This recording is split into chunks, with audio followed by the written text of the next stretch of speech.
I'm Sister Lisa Peter from Hazelwood, USA. That's what we call our devotional and our little web internet service, whatever you want to call it. Do puppet ministry for the grandchildren, and I do a little devotional. And we also offer, not on the internet, but we will teach Search for Truth in our home if you would be interested in coming to learn about this.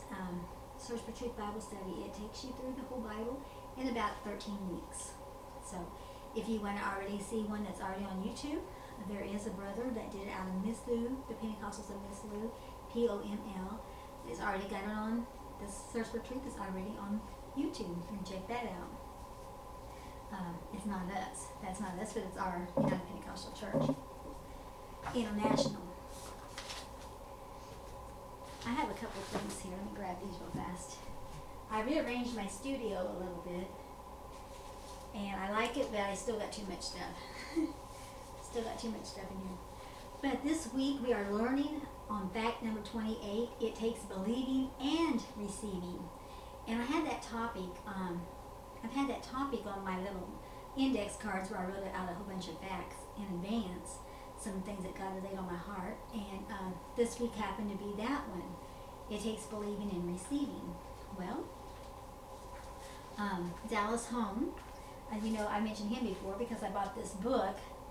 I bought this book when I was a teenager, when I lived in Fort Wayne, Indiana, and no, actually I lived in Terre Haute, Indiana at that time, and I went to Hutchinson, Kansas with my cousin, Marcia, Sister Marcia Charles, from her and her husband passed in Garden City, Kansas. You may know them. But anyway, I went with her, went home to spend a couple weeks with them after our family reunion in Terre Haute.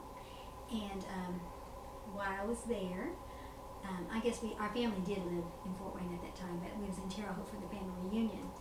And I went home with them, and that happened to be right around all their camp time. So I went to Denver, Colorado, with some of them. Marcia, my cousin I actually went home with, she had to work, so she didn't get to go to the Denver, Colorado one, but I went with my Aunt Sandy and Uncle Carl and my other cousins, Paul, Sarah, and Anna. Paul, elder pastors in Pueblo, Colorado.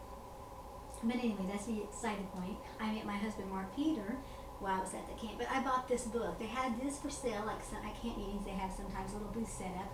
And I bought this, and I talked about before a couple of songs out of here that we've done in other devotionals, and this one has, hey, I'm a believer now, since Jesus changed my mind. Hey, I'm a believer now, everything's going to be fine.